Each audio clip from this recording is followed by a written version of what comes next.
Hello. आज हम जानने वाले हैं neighbouring group assistants in free radical reactions में कौन कौन से नेबरिंग ग्रुप हो सकते हैं, क्या क्या वो फ्री रेडिकल रिएक्शंस के अंदर चेंजमेंट लाते हैं, फास्ट होती है, स्लो होती है, ऐसा ही क्यों होता है, everything about it. Upon example लेते हैं जिसके अंदर एक मॉलिक्यूल पे ब्रोमीन एटम ऑलरेडी अटैच है।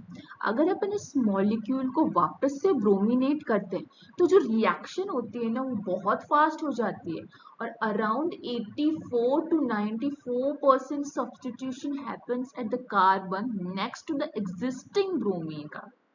इस कार्बन पे ब्रोमीन है तो 90 मतलब अप्रोक्स 84 to 94% सब्स्टिट्यूशन होने के चांसेस है कि इस कार्बन के पास वाले कार्बन। लेकिन ऐसा क्यों होता है?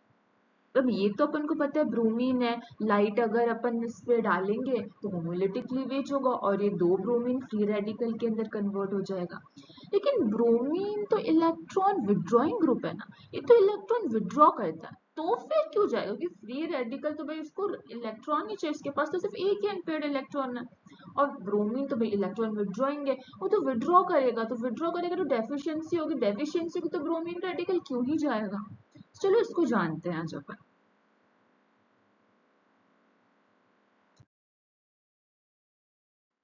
बट वाई, ऐसा क्यों देखने को मिलता है कि भाई जिस कार्बन के पास ब्रोमीन है उसके पास वाले कार्बन का ब्रोमिनेशन बहुत फास्ट होता है, लाइक 84 to 94% सब्स्टिट्यूशन होने के चांसेस होते हैं।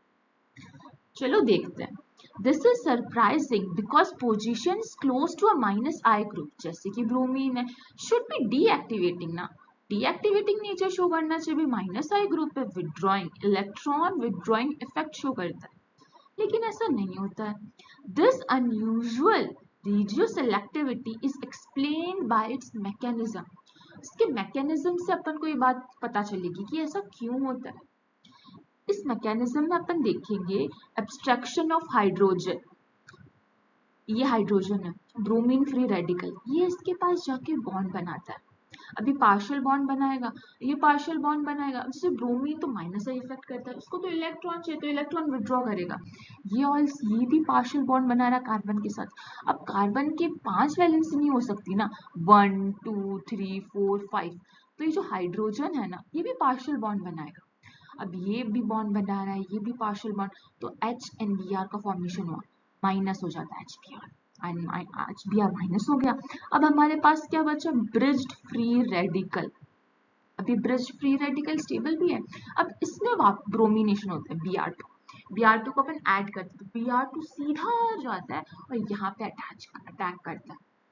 Br2 है, ये भी वापस से वो एक क्लीवेज शो करेगा, homolytic cleavage, two bromine free radical, एक ब्रोमीन फ्री रेडिकल, तो ये रहा। अब ये वाला वापस जाके रिएक्शन में जिसकी वजह से रिएक्शन प्रोपोगेट करती रहती है। ये जो ब्रिज्ड फ्री रेडिकल है यही रीजन है कि क्यों कार्बन जिसके पास ब्रोमीन है उसके नेक्स्ट वाला कार्बन पे ही सब्स्टिट्यूशन होगा अगर अपन वापस से ब्रोमिनेशन करते हैं। जो हमारा फाइनल प्रोडक्ट होता है वो डाइब्रोमो होता है, दो ब्रोमीन है इस पे।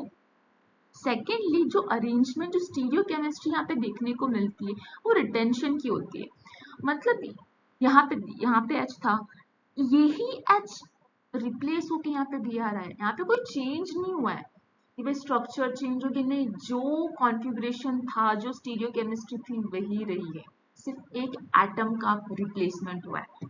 सो यहाँ पे रिटेंशन ऑफ कॉन्फ़िगरेशन देखने को मिलता है।